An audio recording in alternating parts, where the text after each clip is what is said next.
Барша қайырлы күн, есімім Темірлан Мұқашев, мен Гонконгтамын. Бұл Гонконгтағы Қытайлардың көп қабатты зираты.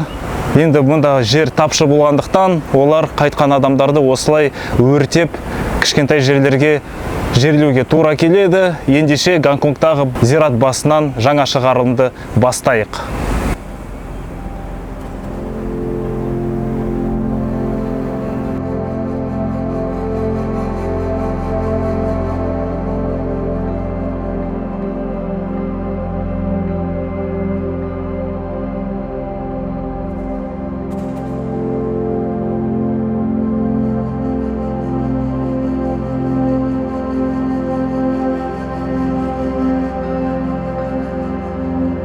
Бұл жерде көптеген үлкен гектар орын алып тұрған бейіт.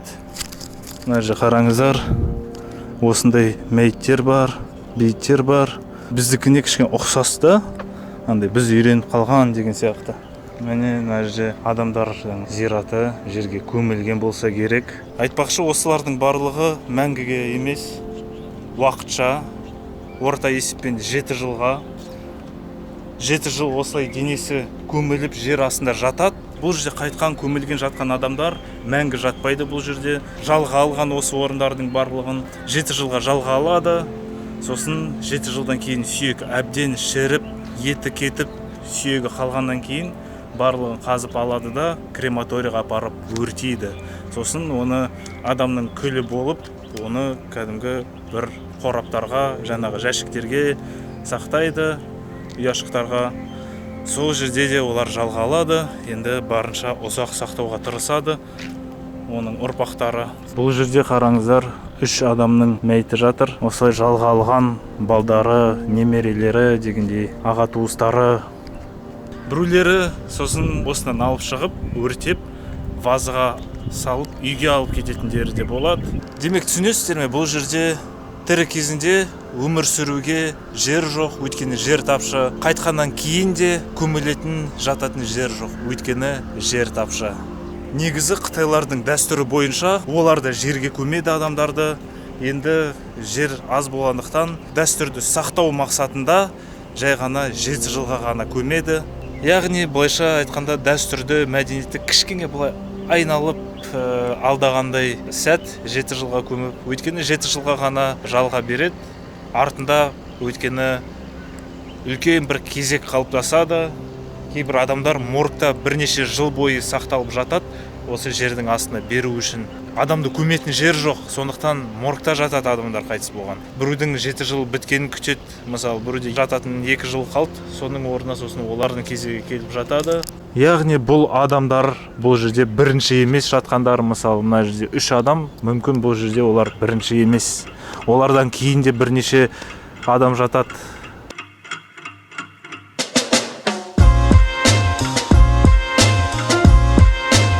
Қараңыздар, көрермендерім, Гонконг қаласы сондай үлкен гигант монстр қала, заманауи, әлемді озып бара жатқан, бірақ бұл жақта ғимараттарды осындай бамбук лесадан салады. Енді прогресс жүріп жатыр, бірақ олар әлі күнге дейін осындай ескі тәсілмен үй құрастырып жатады. Міне қызық достар, қараңыздар, осы бамбуктан үйді құрастырады. Енді бір таңғалдырып тұрғаны, Гонконгта 4000-нан астам көктереген ғимараттар бар. Соның барлығын осындай ескі тәсіл бамбукпен құрғандары таңғалдырады. Негізі осылай бамбуктан жасалған леса, темір лесаға қарағанда әлде қайда тиімдірек. Біріншіден тез жинап бұзуға болады, екіншіден жеңіл, үшіншіден ол әлде қайда қауіпсіз. Өйткені ол жел болса майысады, ал темір майыспайды, не болса сынады.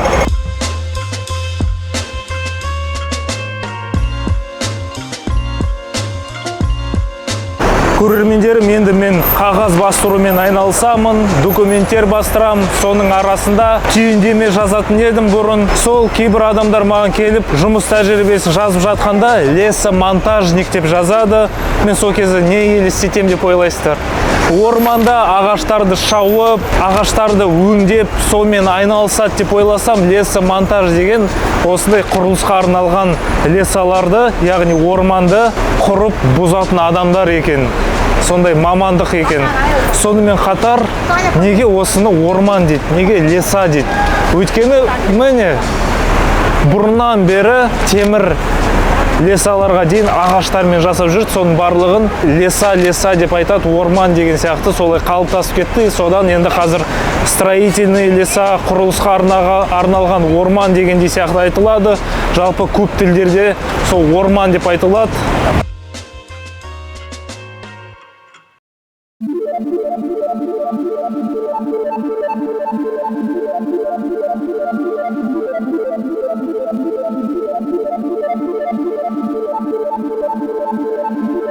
Қараңыздар достар, міне бұл жерде адамдардың күлі барлығы жәшікте сақталған.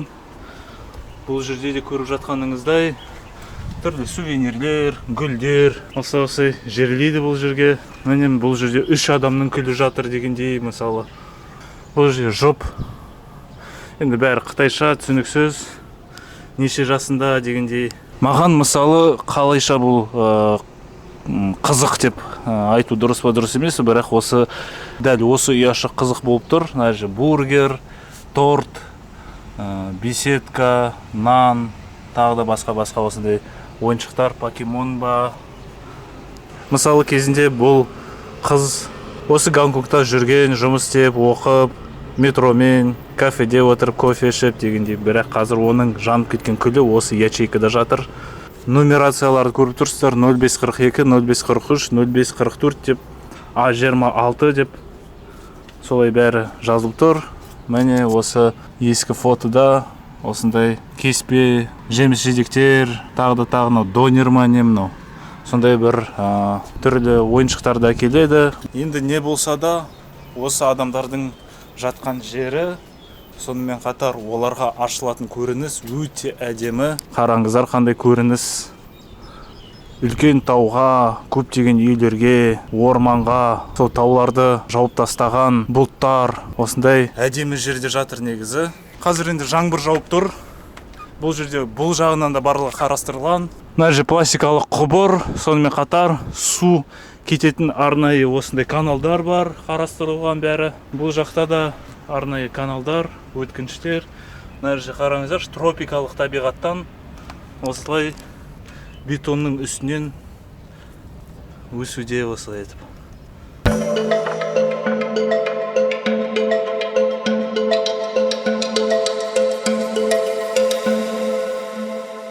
Зират бойынша бұл жерде кәдімгі жолдар салынған, террасы болып тұр ғой. Тағы да баспалдақтар, әлі жоғары шығуға болады. Қараңыздар достар, бұл жақта зираттар толып тұр. Енді мына жағында қарасаңыздар, экскаватор тұр, кәдімгі дайын тұрған қара жер. Мына жақта енді қазады, жаңа мәйіттерді жерлейді осы жерге. Өлген адамдардың күлін сақтауға арналған осындай жерлер бар. Бірнеше қабаттан тұрады олар. Жаңа көргеніміздей жер. Міне осылай көптеген дәліздер. Мынаның ішіне адамдардың күлдері. Мына жерді көрдіңіздер ме? Іші қандай? Осындайдың ішінде вазада сақталады. Арнайы қораптарда гүл салуға арналған осындай заттар дайын тұр.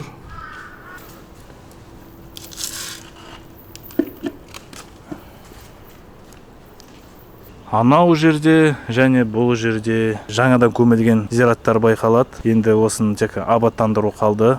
Зираттың қасында құлпытастар жасайтын, суреттерін жасайтын, сонымен қатар аттарын жазатын сондай дүкендер, шеберханалар толып тұр. Кәдімгі нағыз бір үлкен индустрия, үлкен бір бизнес.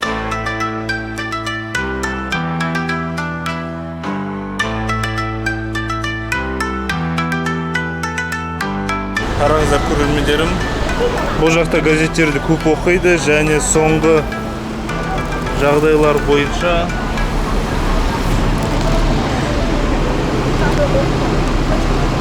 аятолла туралы, мында Израиль мен Иран арасындағы қақтығыс туралы жаңалықтар мында шығып тұр қазірдің өзінде. Көшеде келе жатып жердің астына түстік. Бұл метроға Қазір бір нәрсені көрсеткім келіп тұр сіздерге. Бұл жақта бөлек әлем, бөлек өмір қайнап жатыр. Көшеде келе жатасың, көптеген адамдардың арасында жердің астына түссең де, мұнда да адамдар өте көп. Дүкендер, кафелер, барлығы шоғырланған, жердің астында да өмір бар дегендей. Енді метроға кіру үшін кез келген банк картамен осы жерге соғай бересіз и өтей бересіз. Келесі станциядан шығып жатқанда тағы соғасыз, сосын сол жерден санап ақшаны шешіп алады. Метро бағасы шамамен 500-600 теңгеге шығады.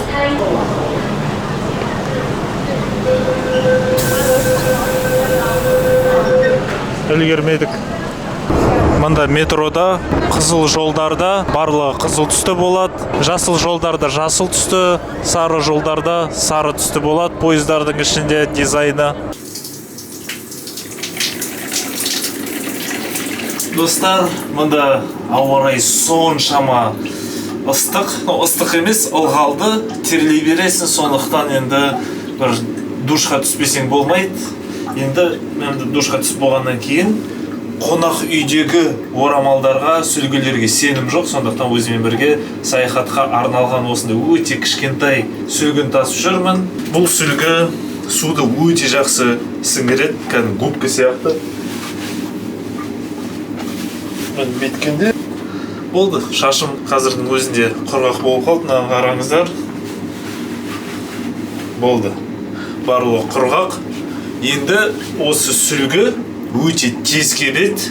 Сонымен қатар дым, бактерия жиналмайды, сасымайды, жағымсыз иіс шықпайды. Сонымен қатар өте кішкентай, орын алмайды. Сондықтан осындай сүлгілерді сіздер менен сатып аласыздар. Каспий магазинге кіріп, ИП Мукашев ТШ дегеннен осындай сүлгілерді сатып алу арқылы сіздер менің саяхатымды қолдайсыздар, маған демеу боласыздар. Сондықтан төмендегі сілтеме бойынша Каспий магазин дүкеніне өтіп, сол жерден менен осындай өте кішкентай микрофибралық орамал сүлгілерді сатып алсаңыздар. Ендеше осылай мені қолдап жатқандарыңыз үшін көп рахмет. Бұл біз келе жатқан жер тротуар. Гонконгтың тротуарлары кейбір көшелерде осындай болады. Қараңыздар, астында өсімдіктер өсіп жатыр, қара жерде. Мына жақта да өсімдіктер, кейбір жерде ғимараттар, эстакад жолдар.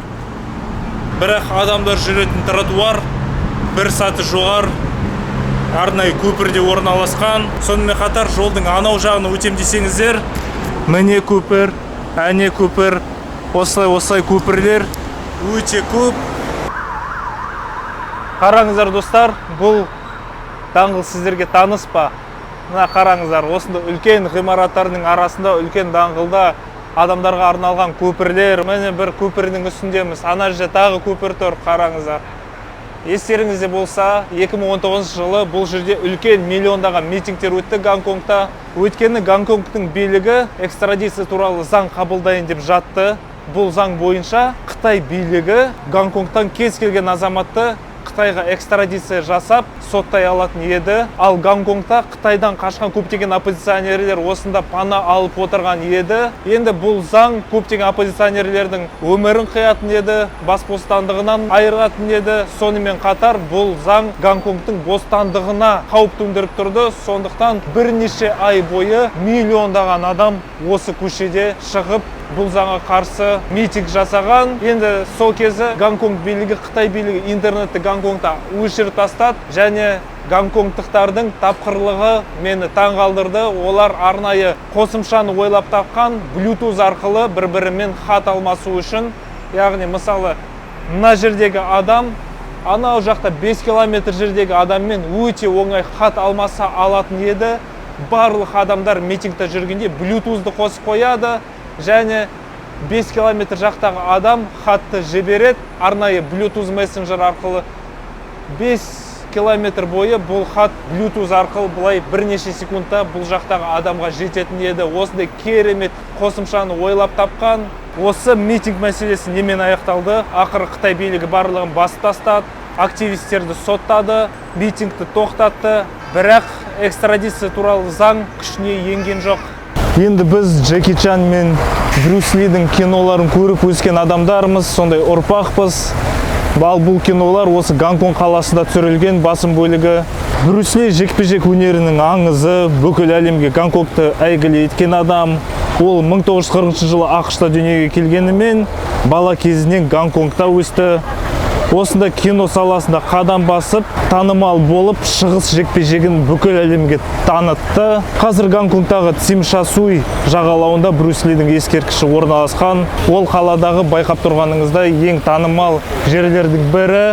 Брюс Ли 32 жасында 1973 жылы қайтыс болды. Ресми деректер бойынша көптеген бір дәрілерді қабылдап, басы ісініп кетті. Өлген себебі кішкене жұмбақ болып тұр. Сонымен қатар Брюс Лидің бір керемет дәйек сөзі бар: мен 10 мың соққыны үйренген адамнан қорықпаймын дейді. Бір соққыны 10 мың рет қайталап үйренген адамнан қорқам дейді. Осында керемет дәйек сөз бар.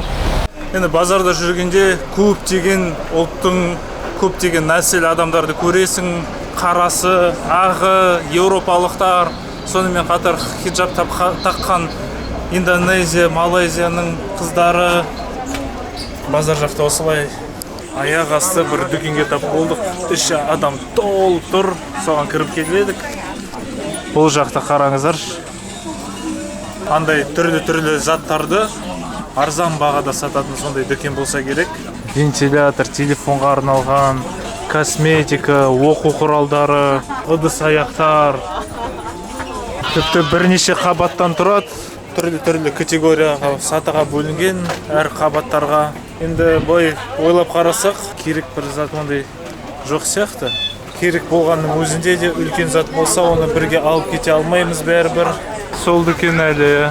Біз ар жағынан шығып, бой кетіп баратқанда әлі бітпеді. Сонымен қатар бұл жерде қараңыздар, мына кісінің суреті, ол бір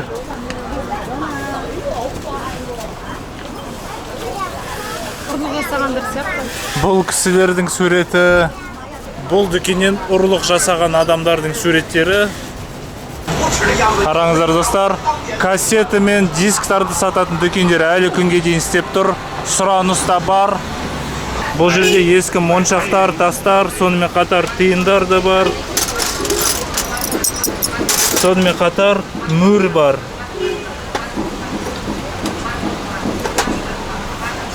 Достар, мен жаңа дронымды жоғалтып алдым. Биік ғимараттардың арасында ұшып, бәрі шамамен бір-біріне ұқсас. Қай жерден ұшырғанымды есімде жоқ. Ар жақта 1-2 квартал ар жақтан ұшырдым. Дроным өшіп қалды, батарейкасы отырып. Әйтеуір осындай бір ашық жерді тауып, сол жерге отырғыздым ғой. Ана жақта шамамен жоғарда бір 40 метр жерде осы жерге түссін деп қалдырдым, болды. Енді жоғардан былай дәл келіп осы жерге отырды, ашық жерге. Иә. Ужас кетті. Ужас. Енді мен бәрін қадағалап отырдым. Шамамен бамбук андай жасыл ғимаратпен сондай қапталған жер, мотоциклдің парковкасындағы ашық осындай жер деп солай жоспарлап қарап отырдым. Сондықтан аса ойым болған жоқ, бірақ қатты ойымдағы осы кісі. Терлеп кетті ғой, жүгірем деп. Камерамыздан айырылдық, енді дронымыздан айырылуға құптай қалдық қой. Мына жердегі көшені қараңыздар, қандай биік ғимараттардан тұрады, жоғарға көтерілген. Көрермендерім, біз бизнес-центрда жүрміз.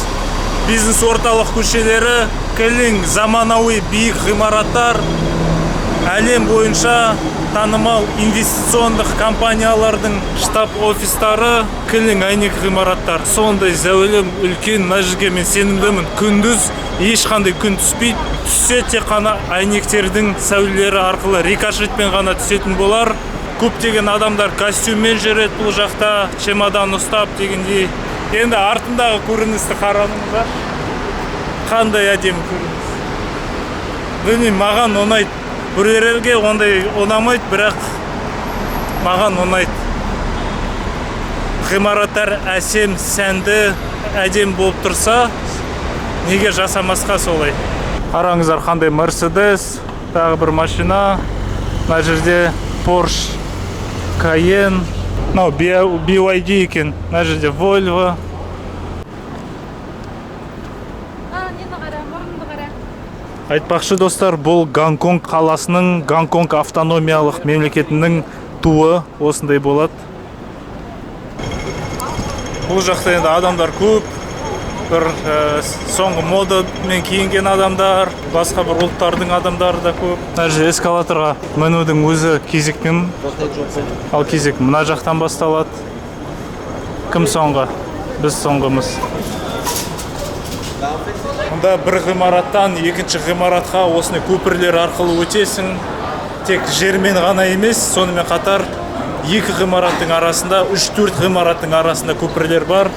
Міне қараңыздар, тіпті мынау эскалатор көпірлер жай ғана тегіс жолдар эскалатор болып тұрған.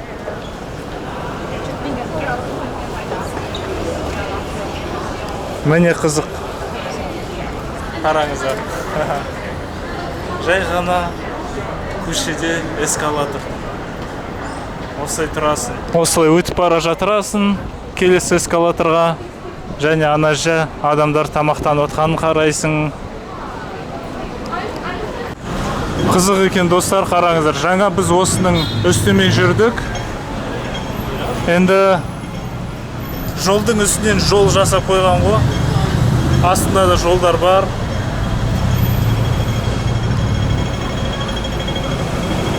Бұл жерде су жағалауында көптеген адамдар жүгіріп жүр. Кәдімгі көп адам жүгіреді, өте көп.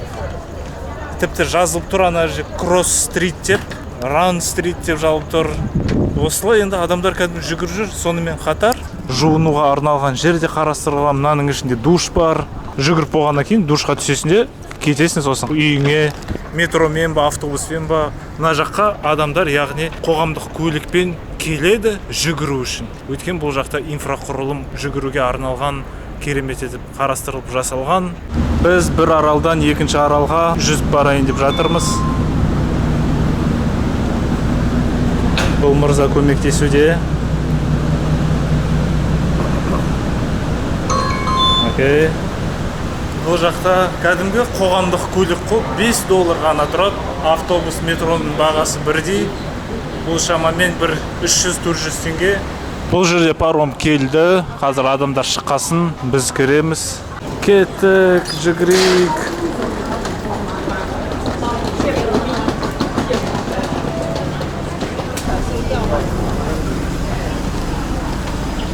Қара, қызықты. Сәті қара.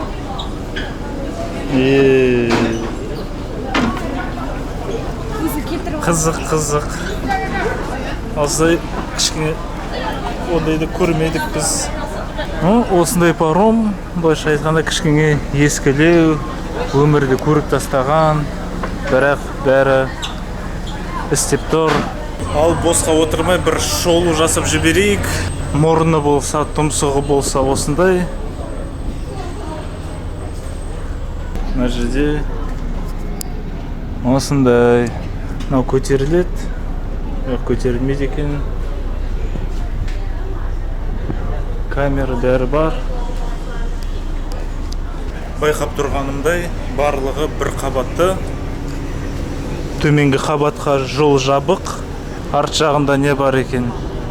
Мына жерде пеш па, меніңше пеш сияқты мынаның іші. Ішінде түтін шығып жатқан болса керек қазір. Арт жағы болса, дәл алды сияқты, ешқандай айырмашылық жоқ. Сонымен қатар терезелер бұл жақта жабық. Және мында кондиционер істеп тұр екен, бәсе. Мынаның іші сап-салқын, керемет. Ал мына жерде байқап тұрғаныңыздай жилеттер бар, қызыл жилет. Сонымен қатар мен жүріп келатқанда бір ішіп алған адам сияқтымын. Бірсе былай, бірсе оңға, бірсе солға. Солай шайқап жатырмын да. Көрініс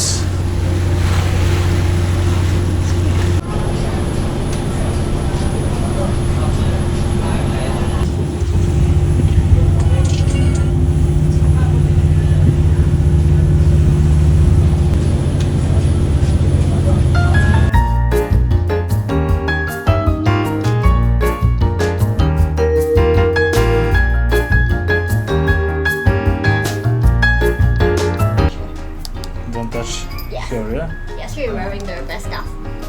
And fish shut the tap ourselves. Көрермендерім, біз мында көшеде келе жатсақ, жоғарыда бір Cat Cafe деген жазуды көріп қалдық. Енді Cat Cafeге келдік. Мында бағасы $58 адам басына. Бұл 3700 теңге адам басына, кем дегенде 1 сағат қалу керек.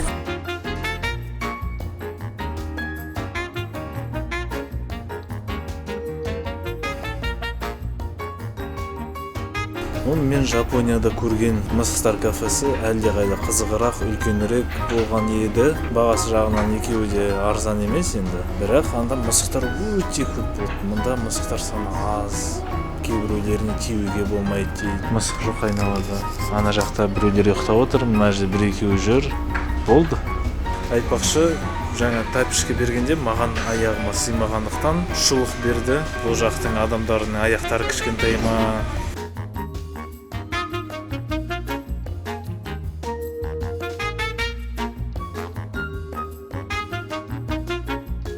Мұндағы мысықтардың журналы бар өзінің. Бо дейді, дор дейді. Папамасы бар, ағасы бар. Тофи, систер, бразер. Целый год посол, да? Хазелнат дейді. Априкот.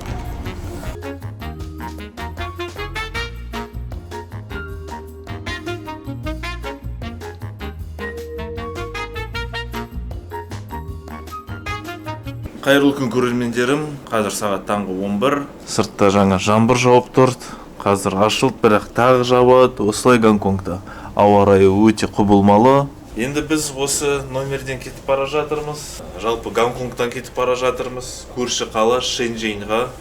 Бұл жерден шамамен 50-60 километр жерде, бірақ бір қаладан екінші қалаға электр пойызбен жету 15 минут. Сонымен қатар шекара, паспорт контроль өтеміз. Даже сумка, чемоданды жинап тастадық. Қысқасы, саяхатта болып жатқан тұрмыс жағдайды көрсетудеміз сіздерге. Бізде осындай карточка, үшеу негізі.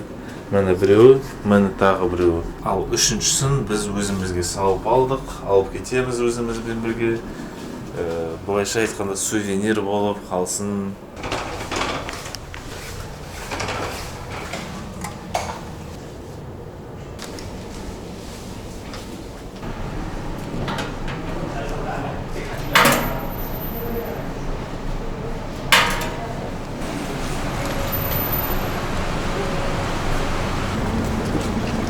Осындай такси. Hello. West Kowloon Railway. Train station or what? Yeah, train station. Таксінің осындай түріне отырдық. Қараңыздар қандай. Жуатын заттары бәрі. Болды, вокзалға келдік. Гонконгтың пойыз бекеті осындай болады. Енді байқап тұрғаныңыздай, барлығы заманауи, тап-таза, біздегі керемет сауда үйлері сияқты болып тұр. Және Қытайда жағдай бұлай, бұл жақта билет деген түсінік жоқ. Билет бермейді. Билет сатып алып жатқанда паспортыңның ақпаратын енгізесің ғой, болды, сол сенің паспортың, сенің билетің болады. Яғни билет тексеретін жерде паспортыңды сканерлейді, болды, сосын паспортпен жүре бересің. Енді қазір затымызды тексеретін жер. Бәрі кәдімгі бір әуежайдағыдай. Алда әлі паспорт контроль бар. Гонконгтан шығамыз, Қытайға кіреміз, бірден осы жақтан. Сосын 15 минутта Шэньчжэньға жетеміз деп пойыздан шығып жүре береміз. Болды, осы жерден сәтті өттік. Енді ары қарай паспорт контроль.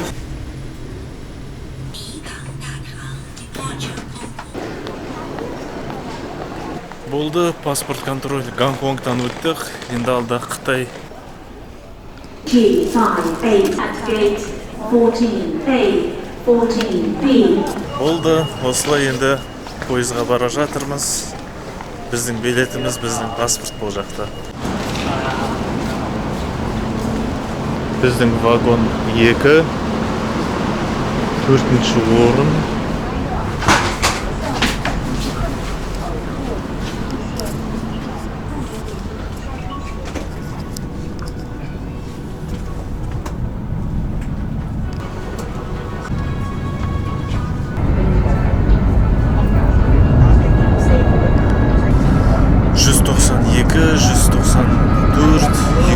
км/сағатпен келе жатырмыз.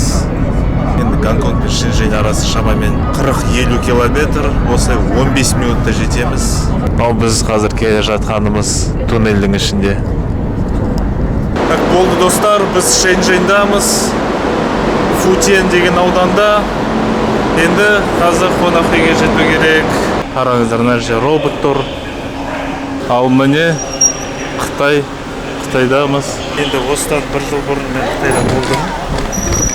Бейжің мен Чунцин қаласында.